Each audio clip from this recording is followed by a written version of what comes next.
Good afternoon, everyone, and I'd like to officially call this meeting of the Bike and Run Plan Advisory Committee to order at 3:03 p.m. in the afternoon on September 29th, 2016. Could we have a roll call, please? Chairman Mike Hammerer. Present. Terry Witt. Here. Joe Stacy. Here. Bruce Hendricks. Here. Dan Palmer. Here. Thank you. Next thing on the agenda is the approval of the June 30th, 2016 meeting minutes. Make a motion to approve said minutes. Second. A motion on the floor to approve the minutes of the June 30th, 2016 meeting. Any objections? No. Any modifications or changes? If not, then I guess would we do a roll call again? Yes. Approve it? Trustee Hammerer. Yes. Terry Witt. Yes. Joe Stacy. Yes. Bruce Hendricks. Yes. Dan Palmer. Yes. And that passes. Next thing on the agenda is the status of the bicycle plan for Wayne Township.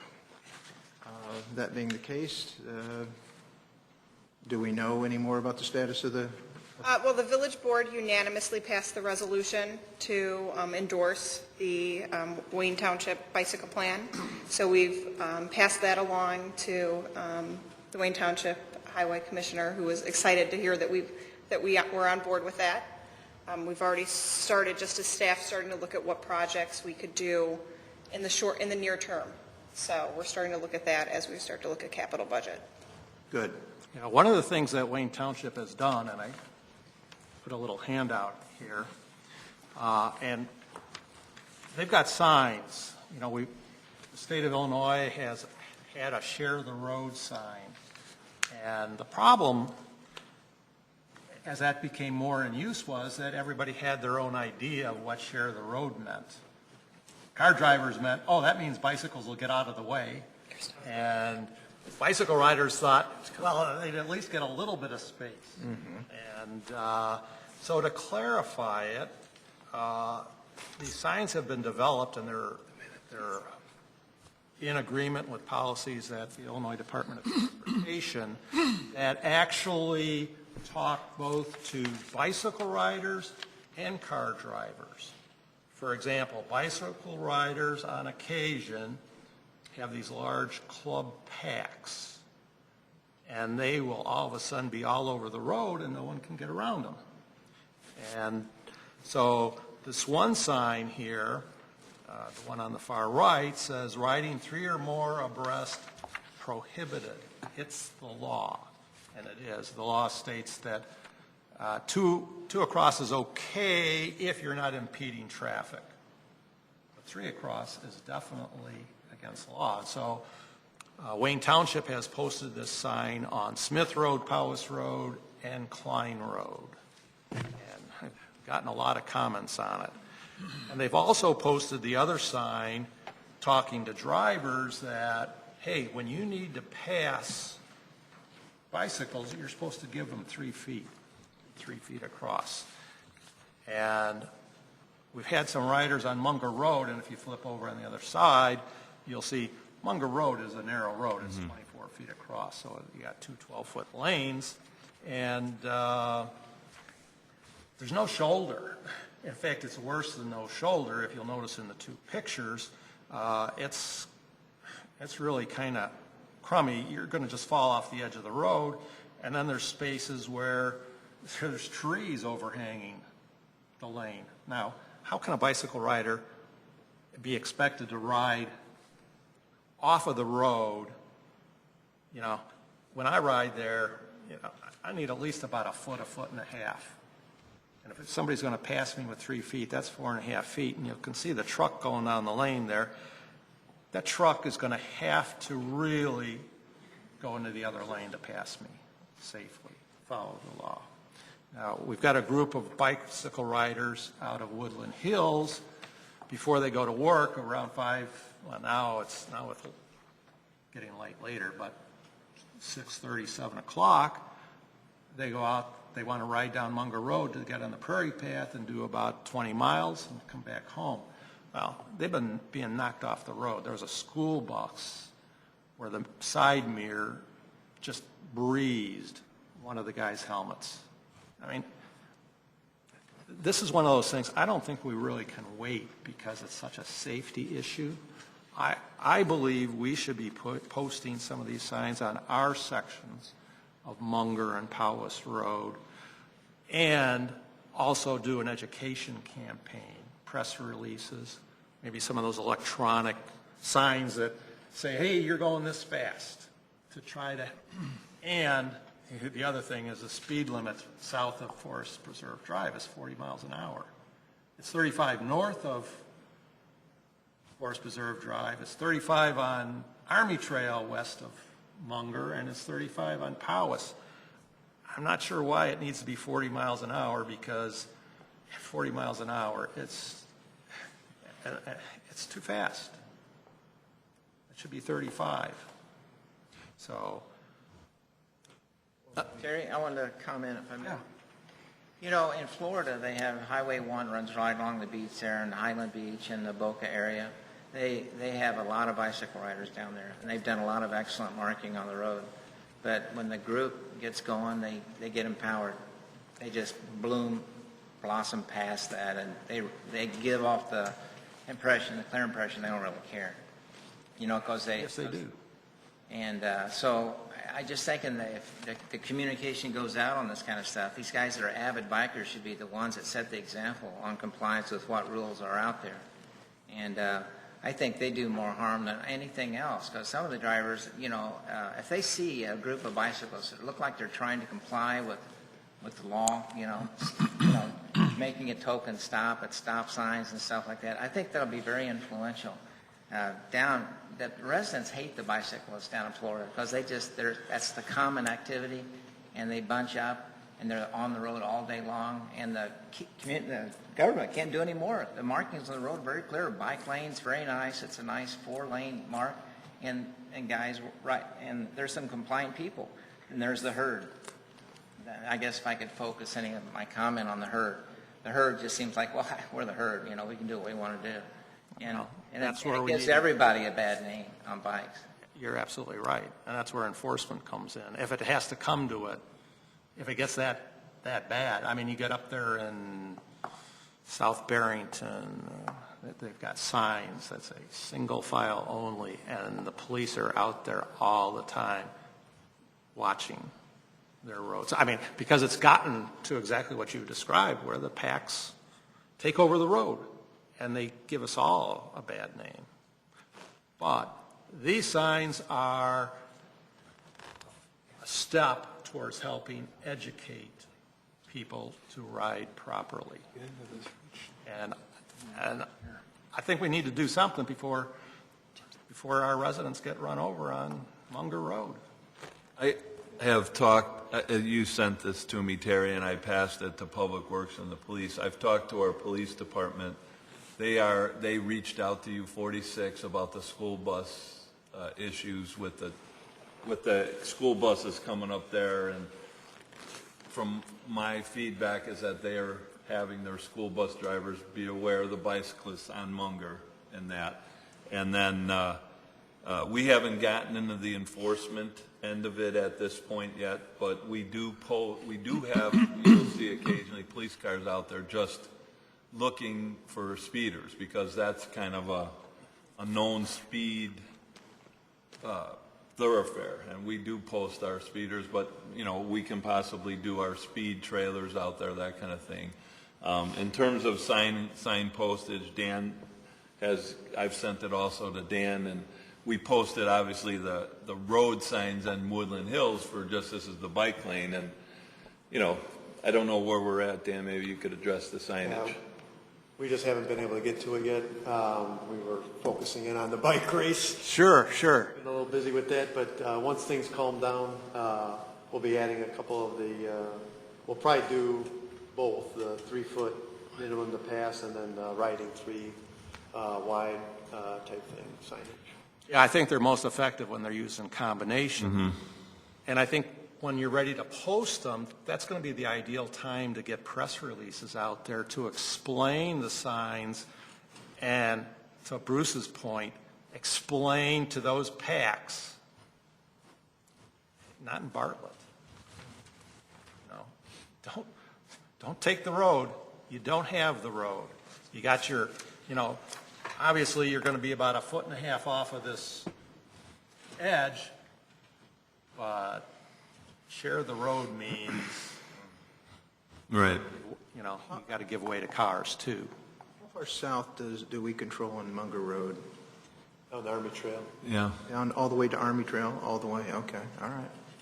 Is there like a public safety month or public safety week or pedestrian safety week? We did the bike safety month. We Yeah, did that May in is bike month. May, so we posted that proclamation. Yeah. This will be, we'll put stuff on our website and get the word out, and You could probably be like we put on would the normally Bartlett do it. You could probably be put in the Bartlett too. Yeah, yeah, Bartletter would be perfect, Examiner, Herald. right. Yeah, we'll get, the newspapers to follow up with it. I think they wrote an article when Wayne, the township posted these. I think there was an article in the Examiner about these signs being posted on Munger. So, What kind of communication are there between with spin doctors or with the bike groups that are out of spin doctors or in the bike groups in the area? I mean, as far as, because again, they should be aware of these rules, right? Oh, yeah. I mean, the Spin Doctor Club, they've got different levels, A, B, and C, and I've ridden with the Z group. But, no, I can tell you that the Spin Doctors group is single file, double up if there's no traffic. No, no. But they don't take the whole lane. But there are some other shops that have teams, and they've been noticed as being extremely wide on the road, 4 or 5 across. It'd probably be appropriate to somehow get word out to those bike shops that, we're not, approving of what they're doing in some way.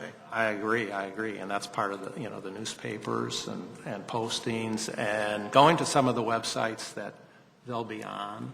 Sure. And with just, the bike race, we developed the contacts with all the bike groups in the bike shops and that in the area, because they were reaching out. We can work with Active Trans and get that word out that way too. yeah. Yeah, I mean, in theory, the communication is, Right. we care about their safety, and we do, but at the same time, we want them to be compliant. Yeah, Oh, I agree. yeah. Yeah, in the end, everybody wants to come home from their ride. Okay, any other discussion on the status of the bicycle plan for Wayne Township? All right.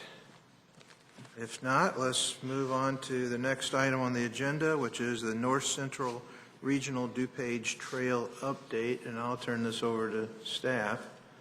I'll let Christie handle this as they went to the meetings. Yes. So I was not here. So it's recording. That's fine. So Dan, myself, and Angela attended a meeting at the DuPage County Forest Preserve District, came out and said they're starting to look at that final connection for the North Central Regional Trail, which will connect the Prairie Path all the way to Bussy Woods in Schaumburg. So the final part is to connect from Woodland Hills to the Prairie Path. That's the gap that we're looking at finally getting completed. So they met with us to show a few of the scenarios that they're looking at. They're not sure what route exactly the path is going to take. They wanted to meet with us first to see what staff was supportive of. They were trying to decide, are we going to do the connection? Right now, there's the bike path. The route that we're telling people to take is the northern arch, the northern curve of Woodland Hills Drive. And so that takes you to Forest Preserve Drive to Munger, and then that's where the path currently ends. So they're trying to decide if it's going to be the best option to use that route that we currently have there, or if there's the possibility of working with the homeowners association. There's currently a trail segment on the pipeline easement that kind of goes to nowhere right now. The homeowners association is the ones that maintain that path.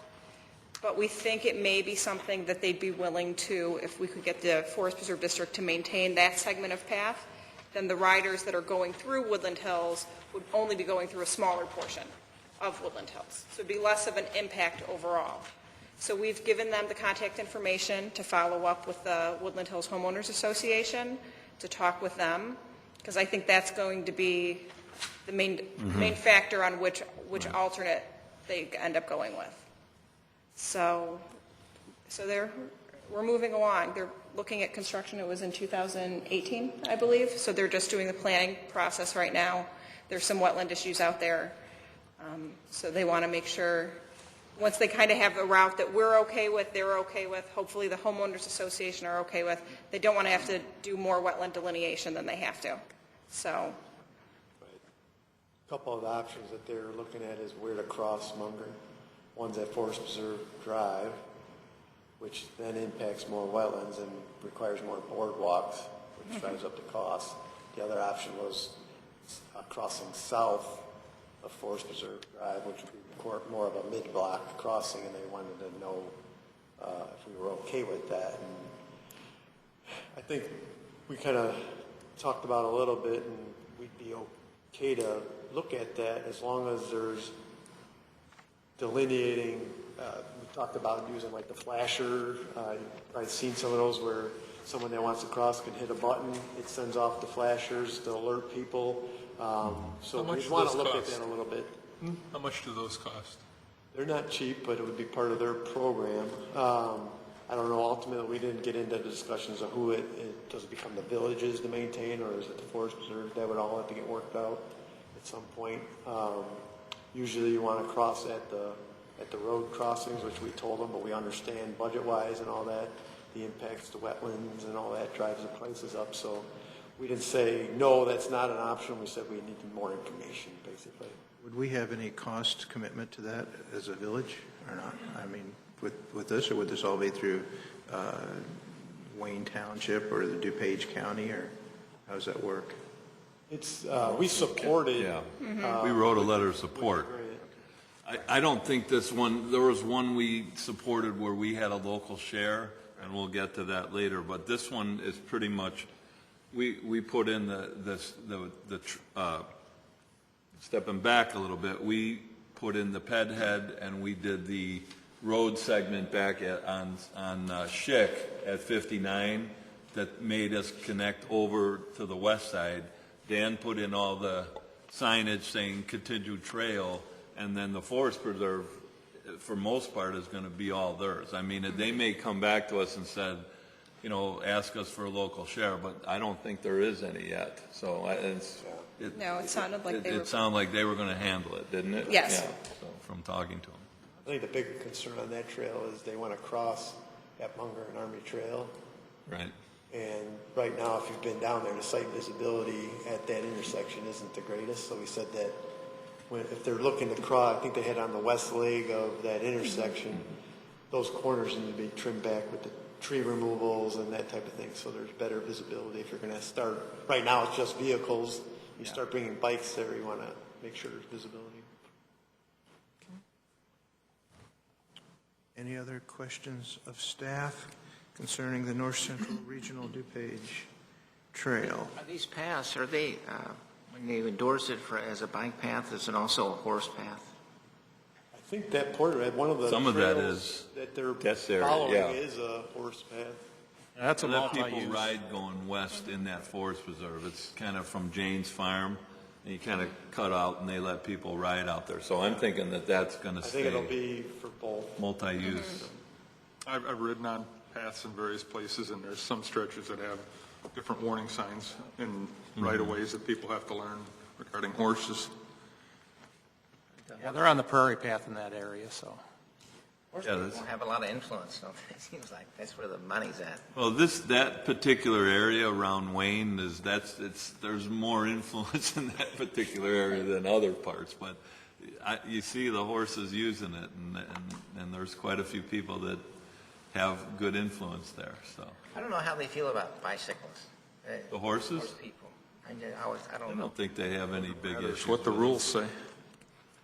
I've never seen any real conflicts. I mean, Terry, you ride out that way all the time. Yeah, the big thing is just to keep moving along easily, have conversation with the riders, let them know you're coming. Don't get caught on an overpass or an underpass with a horse. And if you see one with a red flag on their tail, don't get close to it. A red what?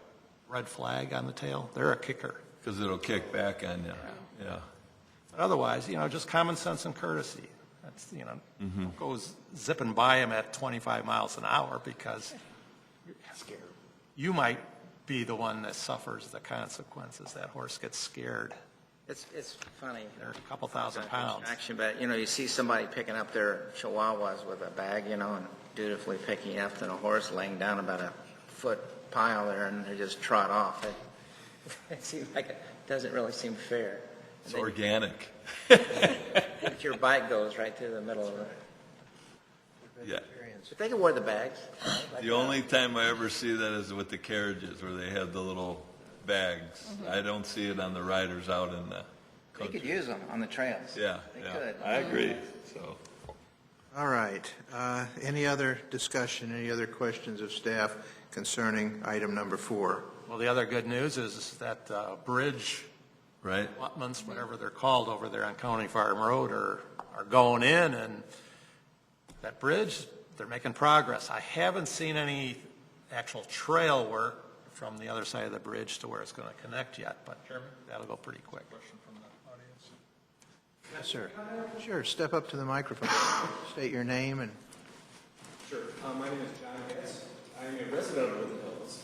I am with the group that rides at 5:30 down Munger. I was behind the guy that almost got hit by the bus. Anyway, I've been following the North Central Regional DuPage Trail for a couple of years now. And when I saw the plans come out last week in the newsletter, the concern that you brought up was one of my concerns about the crossing at Army Trail. That intersection is dangerous with cars, let alone adding for bikes and things. So if we could have any influence on where it is, we move it 100 yards west would just be ideal, just to remove the element, so let the bikes cross where there's no traffic, and let the intersection do what it needs to do, now. So, Yeah.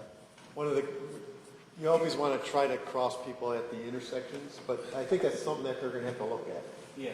Whether it makes sense to move it further away versus, we even threw out the ideas, maybe they need to evaluate that intersection and see if that should be a 4-way stop or not.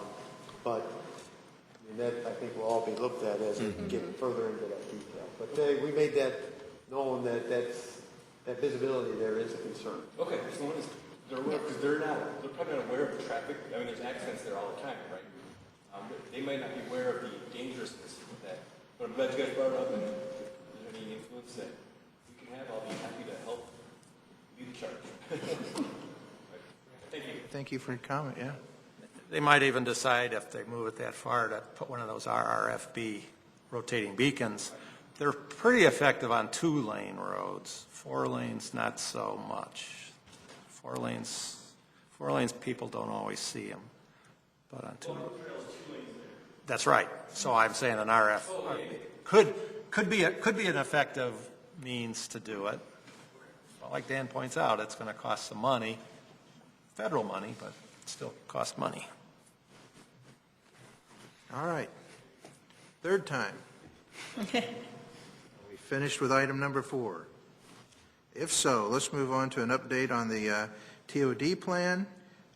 This came before the board, and we, as a board, voted to put this off until final vote on October 18th, with it coming back before the Committee of the Whole on October 4th, I think, for further discussion. Anything else staff would like to comment about that? Just that, as requested, we followed up with some of the business owners at Bartlett Plaza. The staff handed out the plans to all the business owners, make them aware of it, and then we also had a subsequent memo from the planning consultant that kind of clarified the flexibility and conceptual nature of the plan. So that's all in the board committee packet that'll be discussed on the 4th.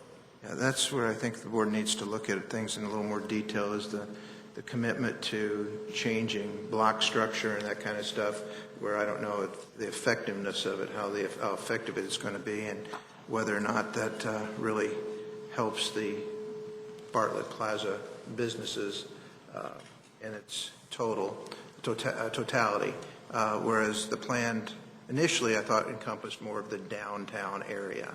And so that's what I just want to see the board have a little more discussion on, and we'll go from there. Right. Any questions on the update of the TOD? Yeah, well, the one thing that always catches my interest is the transportation section of the plan, and I put a little handout out here.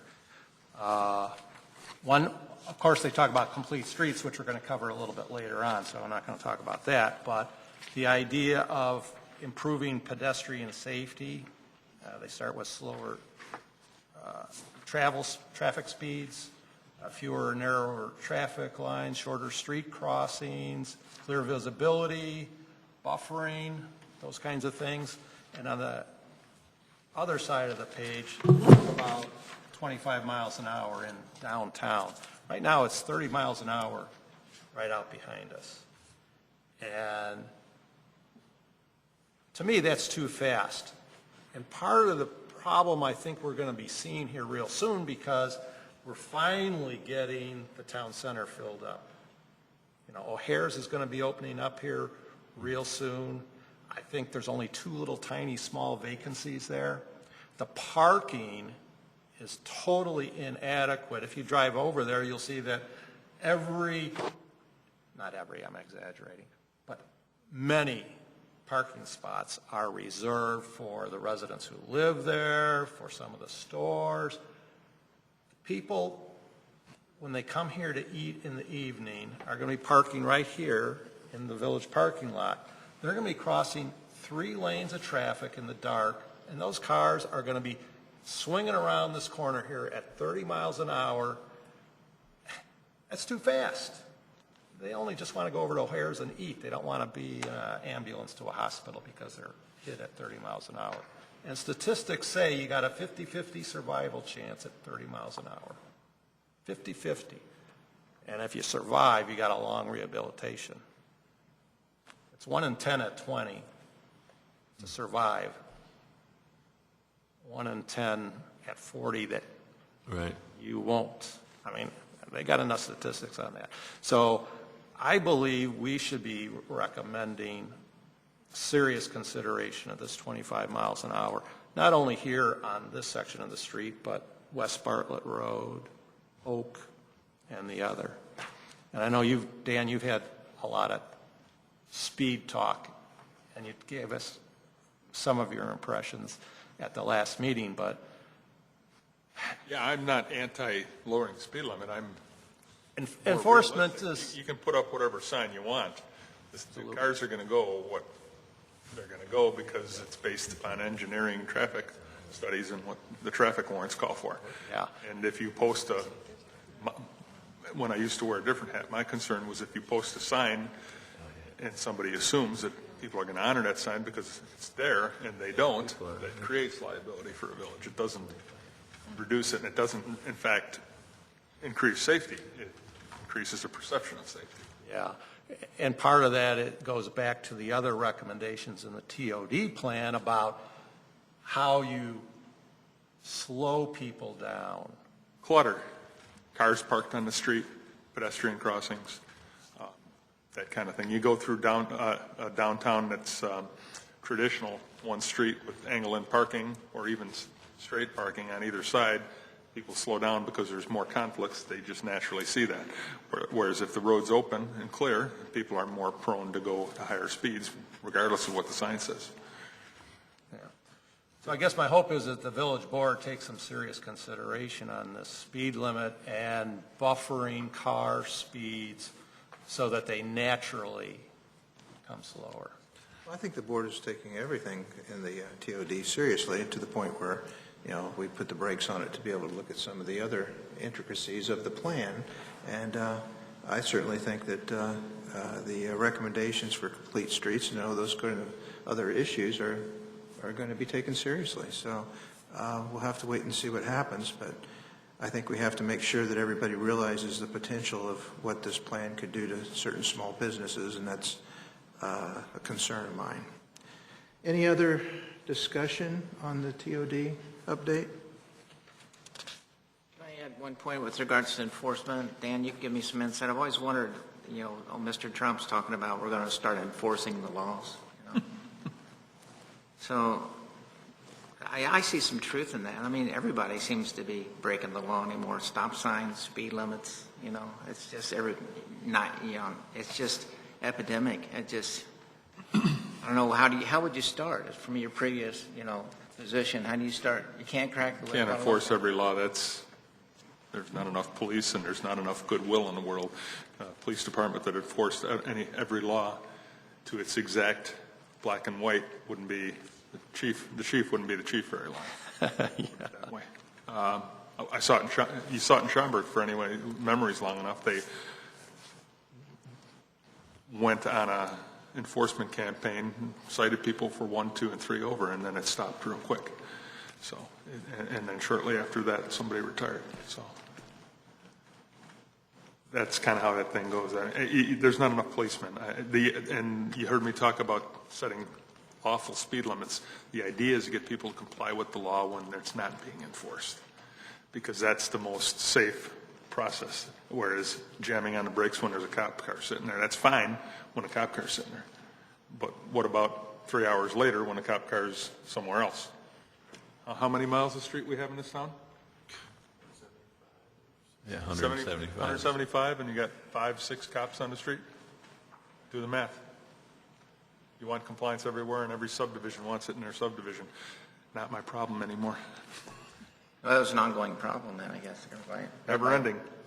It wasn't 3. There wasn't a complaint with this guy was going 5 miles an hour over the speed limit. It was more like were there a lot of really smoke. And that illustrates the point, too. If it's more than 30, do you really think lowering a speed sign would get compliance from that person going 30 over? Rhetorical. The police department regularly, obviously receives complaints about speeding in different subdivisions, and we have those speed trailers. We put the speed trailers out. If there's a big problem, they'll do the counters and do the analysis. It's effective, as Dan said, as long as they're out there enforcing it. And that's the thought, is that the speed trailers are intended to enforce the posted limit.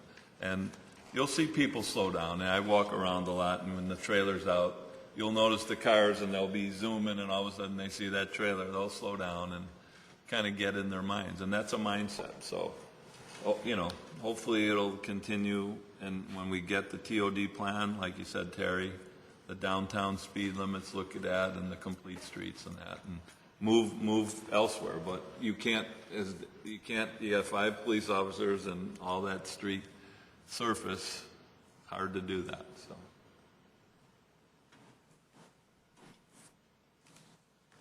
Okay. Let's move on to item number 6, a review of the bike and pedestrian capital projects. And once again, I'm going to turn this over to staff. we have submitted. We're in the process right now, and Dan's getting through the bike ped capital project segment as well as the whole capital budget. And I think we've got the 2 IDNR bike trails in that plan. I think we're including our commitment to the Smith Road bike trail, which is 5% of that project, because that's that portion in Bartlett. I think we've got the other is the one in front of the village church. That engineering study, that segment is going to be looked at. That's a drainage. It's kind of a drainage bike trail dual project, and those are the 3.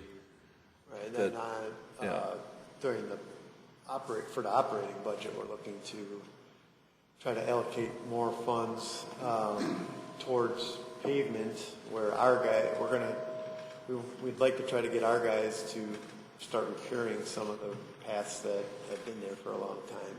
So we want to try to up that number so that our guys could actually start doing some, whether it's an overlay or removal and replacement. We have to evaluate that. But if we can, we've talked to the Park District and we still do like a 50-50 type share. But if we're doing it with our crews, now we're buying material, our guys are on the job, so that dollar amount goes much further than hiring a contractor. So we want to kind of see what we can do there. I need to give you a real thumbs up on that trail, new trail there along West Bartlett Road at Naperville Road. That is nice. Oh, that was, yeah. That's a project that is part of the TIF district that Elmhurst Chicago Stone has pursued, and that was kind of in some of the overall layouts for that industrial park. And I want to say, although I won't speak, hopefully I'm not speaking out of turn, they're going to redo that internal gravel path too, around where the fishing piers and Good. so that'll make the segment. And people have asked us, why isn't that little throat out at the intersection out to go east towards Liberty School?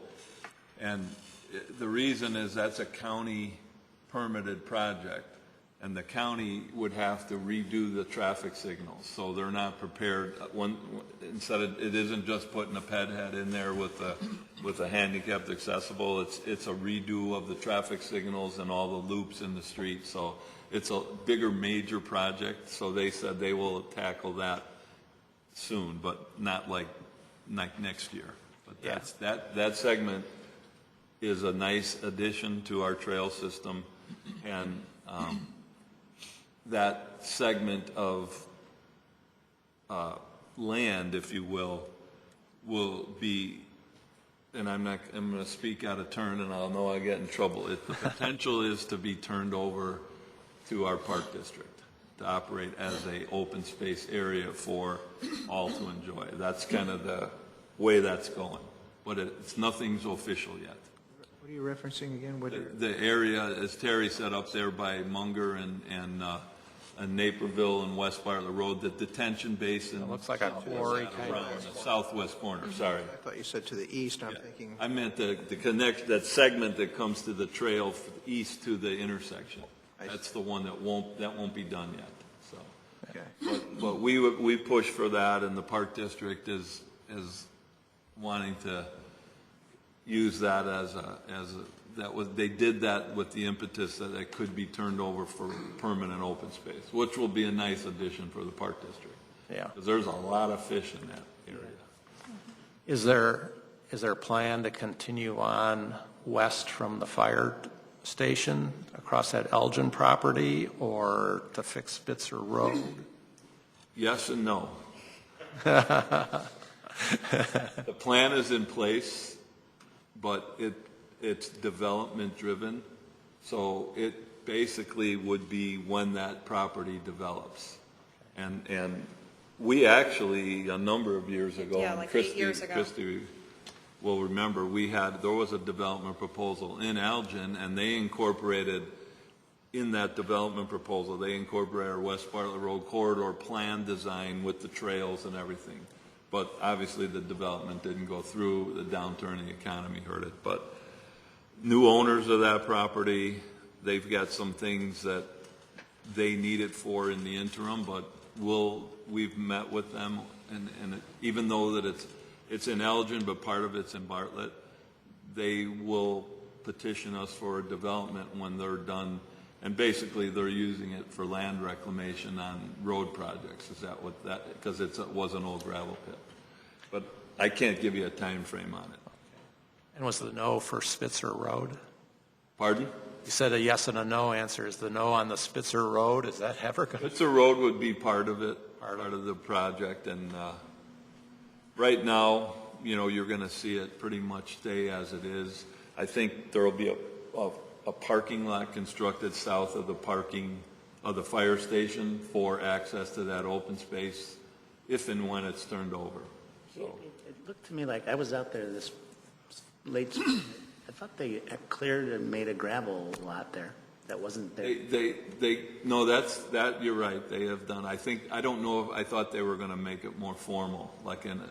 It's nice because before, like, I would go and fish with my son there, and you couldn't get there. Couldn't really get there, and there was kind of signs that said like don't trespass or whatever. But now there's like a clear lot there. Usually the park district, I would think, would require it paved with striping, but, you know, maybe they backed off of that. But that hasn't happened yet, but it should soon. It'd be nice, I mean, if the park district takes that space over, you know, clearing out those paths, because early in the spring you can walk those paths, but it gets overgrown in there, and it's nice. I mean, it is really nice back there. There's a lot of, Yeah. you know, for people that like to look at birds too. It is, it's very nice. Yeah. Well, and it does connect to the Brewster Creek Industrial Park, and I see a lot of grading out there. Are they going to be contouring that for multi-use paths going around the inside of that circle? It'd be a great exercise for the people who work in those places. I don't know if it will be totally encircled, but there are segments of paths that are meant to be added as part of the infrastructure of that. Yeah, but it would be a good use for it if they wanted to continue all that. Elmhurst Stone, the owner of that industrial park, is going through a refinancing right now of the bonding for the remaining development of that park. And infrastructure costs are eligible costs under the refinancing of the TIF bond. So eventually they make those roads to the point where the village ends up accepting all those rights of way. And while Munger will always stay part Forest Preserve, or not Forest Preserve, but county road, but we'll end up taking that, and it'll be normal rights of way, like you see in any of our industrial areas. So. Okay, good. Sounds like we're making some progress on those capital projects. That sounds good. Yeah. And glad to hear it. Next thing on the agenda is the Kickstand Classic Bike Race Recap, and as the chairman of this committee, I'm going to step up first before the rest of you people. I'll start singing the praises that I'd say before you. So, yeah, what a great event we had. Can't speak highly enough about it. It turned out wonderful. Can't praise the staff, Public Works, the fire department, the police department. Everybody was here. It was a big team effort. You know, we sat around, the mayor and I sat around afterwards for quite some time talking to the people who came in, a lot of people from outside of the Bartlett area, and just couldn't be singing higher praises about how great the race was and what wonderful community we had and how nice Bartlett was, and they just hoped we'd do it next year, and it was just really, really favorable. And I think these are the kind of things that we just really want to see come into Bartlett. And as you know, a person that likes to bike and as a person that sits on the board, I can't be happier with the whole process. So, all right, I got my 2 cents out right before everybody else did. So go ahead, everyone. Now you can say what you want.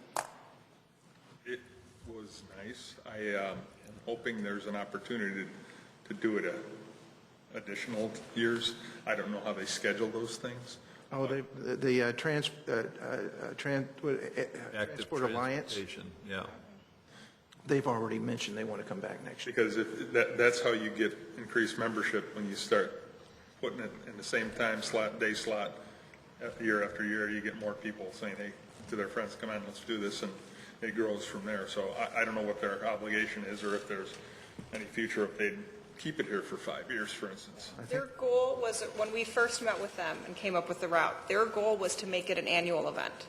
And so we worked hard, staff worked hard to make sure everything went smoothly. They were very impressed with everything all the thought that we put into everything from the beginning stages of just saying, this is the route, we've already contacted these groups. They were very impressed. I heard good comments, I heard limited complaints, and I heard more from a lot of people, oh, I wish I had known about that, I would have done it, but I'm busy, so maybe next year they're not, because Well, it basically sold out. They only allowed 600 people in it, and from what I can gather, that all those slots sold out. Right. So next year, they're going to talk about increasing that amount from what I hear as well so far. So that's encouraging. I think it could have easily doubled the amount of people. You know, it's hopefully without too much distress on people getting in and out of streets and stuff. Only place I ever saw it backed up as I was riding was cars on Prospect. and that was Right. it. Otherwise, and I don't know if the village has received any complaints afterwards or not. Have there been any? We haven't. We had some complaints early on, and we had some follow-up with those people just to kind of touch base with them after, and the couple of people that asked for that, we contacted them, and, they had some issues, but generally they were okay with it. I think, next year, we're going to do a wrap-up. We've already put like our ideas down in paper, and we're going to talk to the active trans, and some of the people that were kind of locked in, we're going to offer them, one of the suggestions was offer them or have them park their car outside of the loop, and we do a golf cart ride to them, to transport them. Sure. They had some physical limitations, that kind of stuff. But generally, it wasn't, the negatives, they didn't follow up after the race. We posted, and I think we sent it to the board, the different comments that were on the Active Trans website. A lot of positives. Yeah. I think that's what we heard. Dan, Christie, they were both in it. Dan, you guys all participated, Terry. So I just carded people at the beer tent.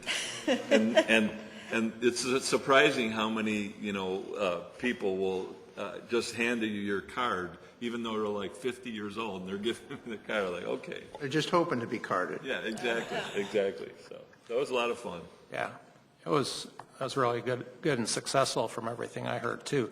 I think it's important that our village board make a real firm commitment towards active trans right away, because what we need in order to fund this are big-time sponsors. And if active trans can go to Giant and a lot of these other companies, maybe MB Financial, who's a big supporter of Bike the Drive, come in with a lot of money so that we don't have to spend as much ourselves. But if we can go to Active Trans and say, here, we are officially in, they can then go to these big people and say, Bartlett is in, we're in, are you in? Plus, we can go around to a lot more of our businesses in town, now that they've seen what it is, and say, hey, we want to be in, and maybe we don't have to have a $500 commitment. Maybe it can be a $200 commitment and get a lot more businesses. But for fundraising and getting those donors, the sooner we can commit, the sooner Active Trans can get those. It's really in our benefit. Do they have any other events besides Bike the Drive in this one? Right now, those are the two biggest.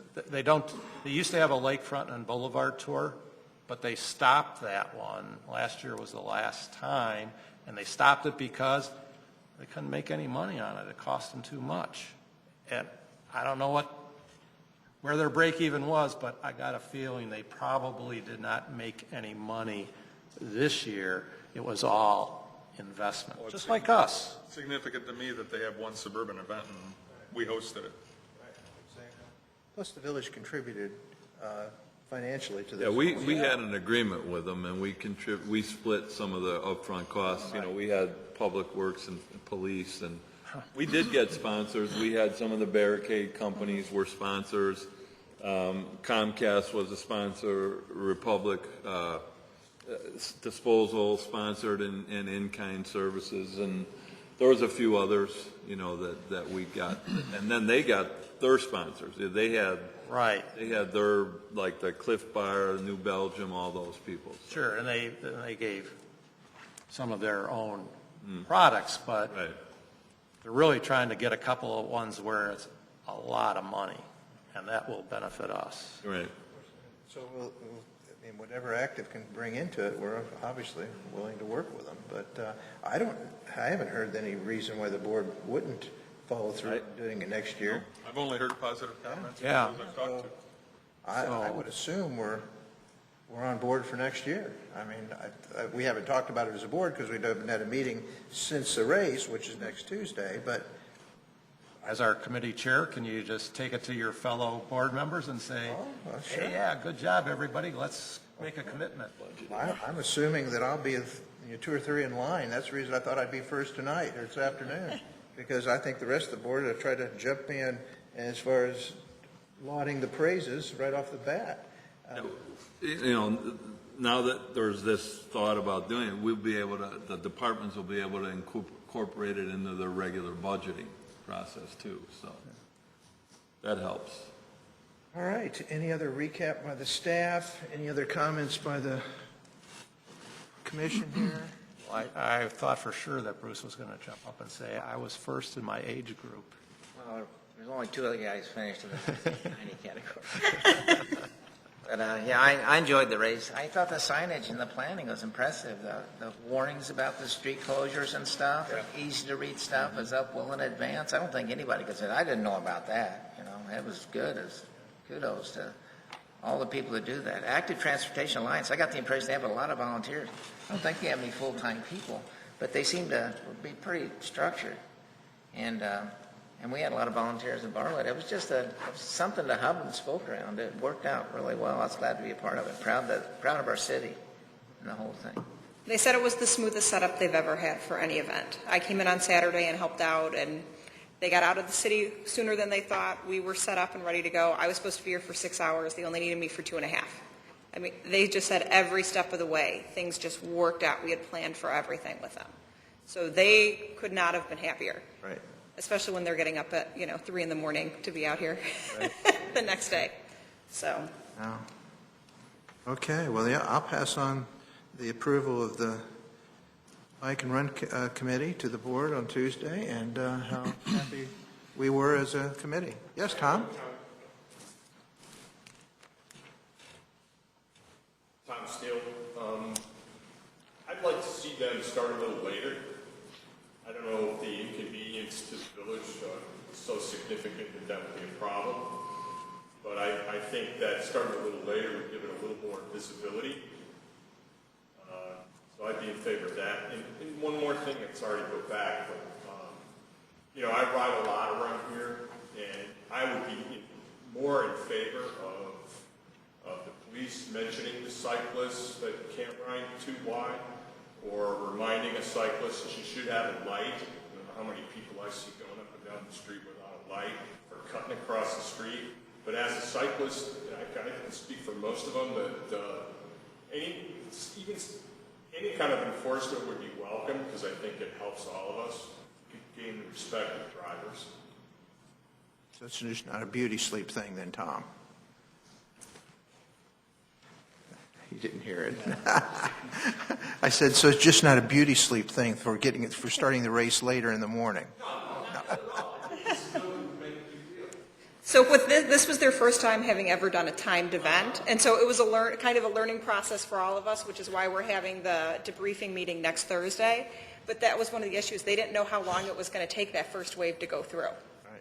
So now that we know how quickly that wave went through, I think that was something that we all kind of have in our list of comments of minor changes to make for future events. I think we all kept up with them.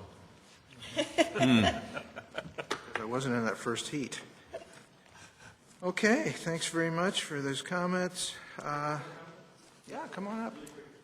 John, while you're talking about it, it was a fantastic event. Fantastic, by the way, all for it. A kid's ride would be 16 and older, but a one-lap kid's ride would be fantastic. That's one of the things that they're going to look at. It couldn't have been done this year. It was an insurance liability issue.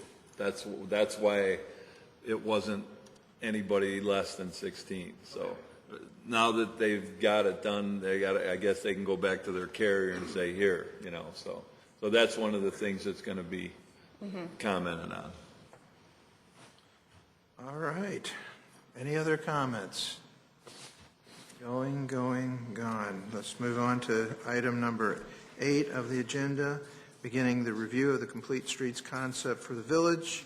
And once again, I'm going to move this over to staff for any comments they have to make about it. So at the last meeting, it was brought up by the committee that we could start looking into complete streets. It's something that the Wayne is a part of the Wayne Township bicycle plan. It's also something recommended in the TOD plan. So since it's coming up into multiple documents, we thought it was something that we should look into further for discussion. Basically, it's looking at road projects and making sure that it's safe for all users. So it's not just most things have always been car-centric, and now we're trying to have more active lifestyles and encouraging people, pedestrians, bicyclists, even transit users. So it's looking into that during the design phase, when you're looking at making improvements to a project, what other accommodations can be made. So one of the nice things that more communities have done is because cost can sometimes be an issue with some of these projects. So some of them are putting into their complete streets policies that if the cost is too high to make an accommodation, you can have certain members that can write a reason why this project should be exempt from the complete streets policy. So it's not saying this is the one thing, this is how we're going to be addressing all street projects. You look at each one on a case-by-case basis. So you really need to have a lot of buy-in from community development staff, public works staff, police, because they need to look at enforcement and those kinds of things. So you need a buy-in from all your departments. You need a buy-in from, obviously, your village board to say that this is a priority for us. Illinois was the first state in the country to adopt complete streets.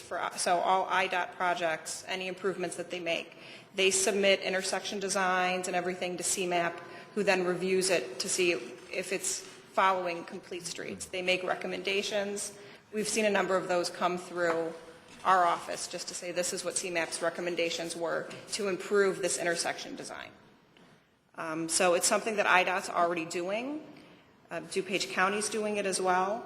So it's not saying you need to put a bike path on every street. Most of our residential streets are already pedestrian friendly.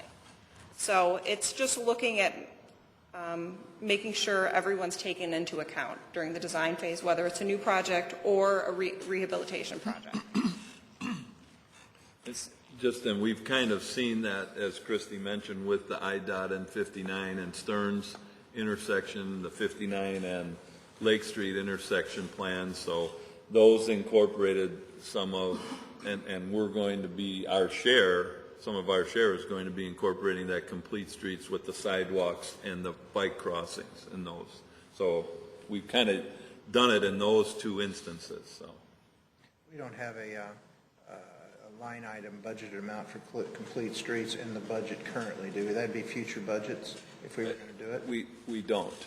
Dan will tell you that mostly it'll come into our capital budgets, and when we get into a situation where we're going to plan or redo some of the existing roads, when we do a policy, then as you go through the capital budgets, when you're redoing things, you will incorporate those into our capital budget planning. Right. There isn't like a dollar amount set for complete streets. It's as the projects come up. Yeah, it's more a commitment or philosophy to a safe establishment on every project to review it. And and that's, on any project, that's what drives the cost. It's not the fact that it's complete streets, but complete streets says you are going to review it for those safety features. Right. Yeah, the information, this is we're not expecting everybody to just read all this and say, yes, we're going to do it tomorrow. It's an intent to start the discussion with the committee and then come to some type of consensus where we can be in a position of recommending a policy or a resolution to the village board that they can adopt. So that's, there's a lot to discuss here. Yeah, this Blue Island ordinance that they've passed it's the ultimate. They did a fantastic job in thoroughly going through and just like Christy said, if you see Section 1 and Section 2, they set the tone, and Section 3 says, hey, those first two sections, that's the principles. And then the rest of the sections go into all the other alternatives like exceptions and Right. things and a lot of others. But just in section 1 and section 2, you read those two, boom, you got the whole gist of what complete streets is. And I think it's important for us as a bike run committee to have a complete streets policy as our guiding principle. We shouldn't be recommending anything that doesn't conform to a complete streets policy.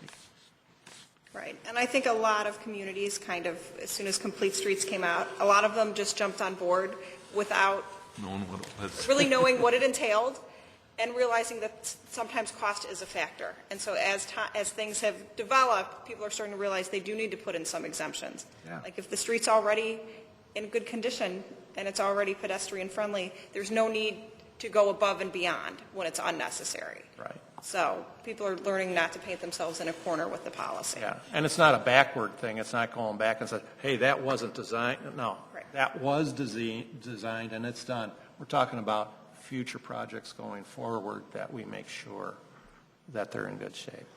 I think the village is always concerned about safety and making sure that, you know, the pedestrians and car drivers are safe.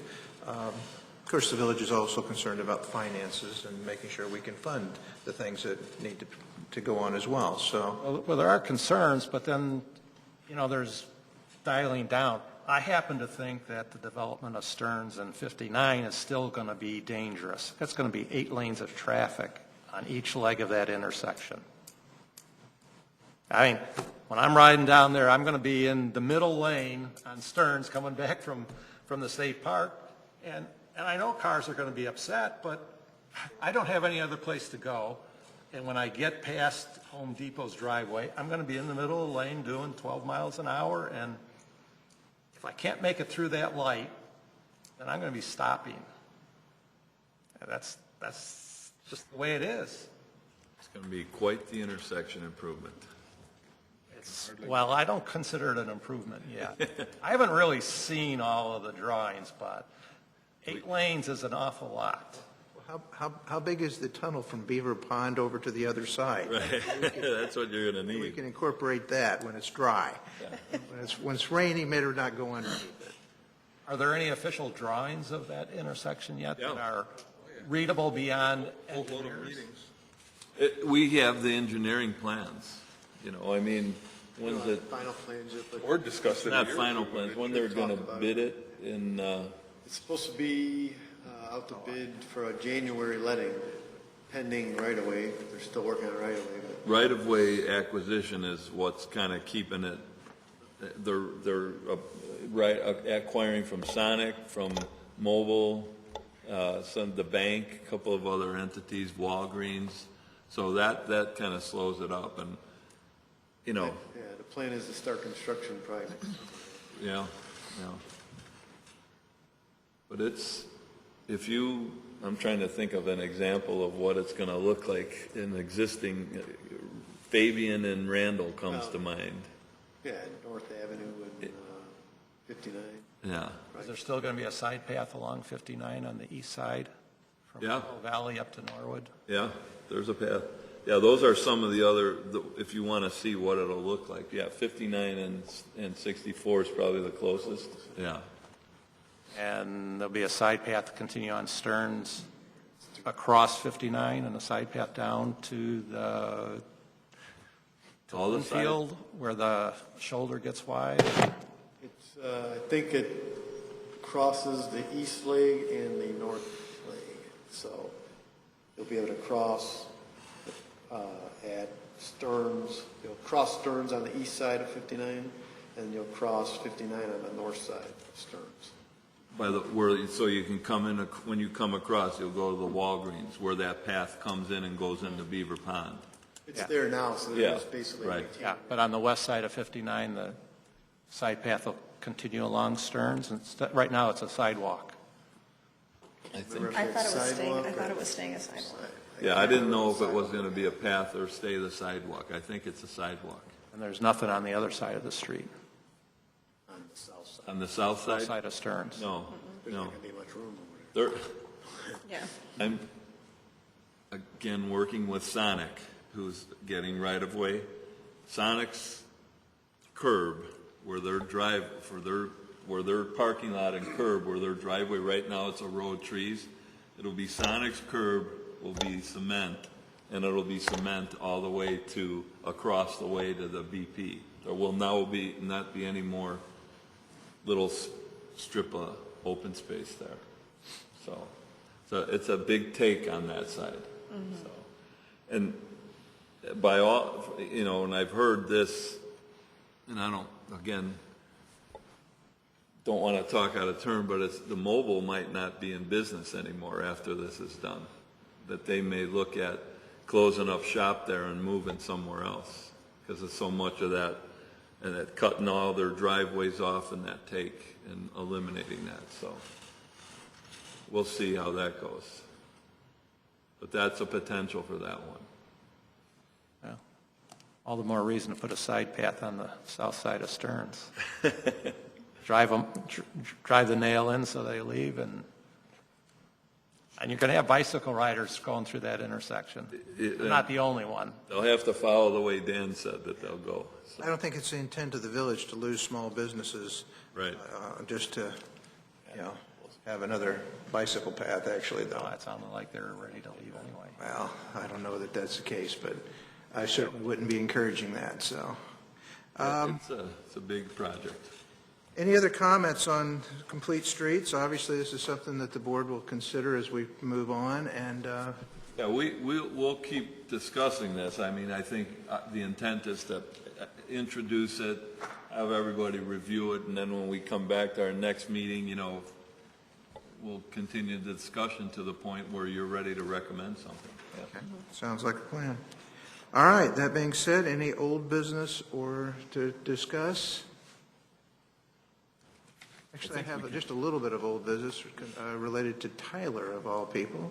How's things going with the assessment of the different paths and as far as the need for, I think you were on top of that. Maybe I stepped out. Maybe it should have been Dan. But I think, as I recall, Tyler was putting that together with the different park districts, the forest preserve, the city, and coming together with who owned what and the repair issues on those paths.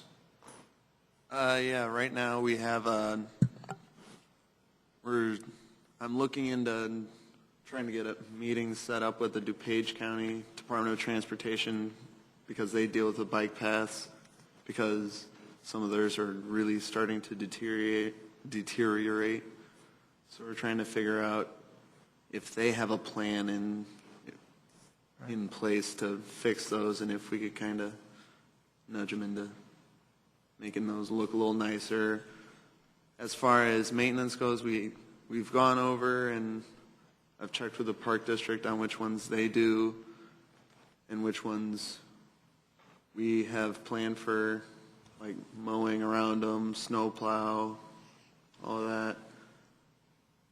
And so far it's been productive. I think we got it pretty much nailed down for the most part, just finalizing everything once we get all groups on the same page. So now my thought process is probably involving Christie as well. So is it possible maybe by our next meeting in a few months to have something put together where we would have an outline of the bike paths in Bartlett with a breakdown of who owns what and which sections are priorities for repair and or expansion or change, and I'd like to see that if that's at all possible. I think our intention was, as with Tyler's research and working, is that the GIS people then would create that kind of document that you're asking for. I think we can do it by the next meeting. Tyler, and they pretty much have got it nailed down, and just, and it would be helpful then that memorializes where we're at, rather than spending hours in the archives going through old documents. Right, exactly. Yeah, but I think we can do that by the next meeting. Good. Yeah, I think Maintenance, and we're trying, similar to what we do with the streets, we try to get a rating and then put a plan together. Yeah. Not sure that we'll have that done for this next budget and all that. We know some of the paths that we want to put on the list as far as doing maintenance for next year. But as far as having that multi-year plan, that's the ultimate goal. And once we get that done, we'll share that with you. But I don't know if we'll have it ready at that point, but we'll try to get as much of it. I'd like for us to be, as a committee, to go, for instance, and say, all right, here's all of our bike paths. We've assessed these bike paths, and the Park District has a horrible section here. And now, as a committee or as a village, we go to the Park District and we said, listen, this is a section we'd like really for you to put into your budget to fix, and you need to look at this, so, or however we're going to do it, you know what I'm saying? So that we can start moving forward on some of these areas that need to be repaired. Of course, it becomes a budget issue too, I realize that as well. So, but, when we start talking about budgets and beginning of this coming next year, I want to be able to, have something where we can start talking about that a little bit more. All right.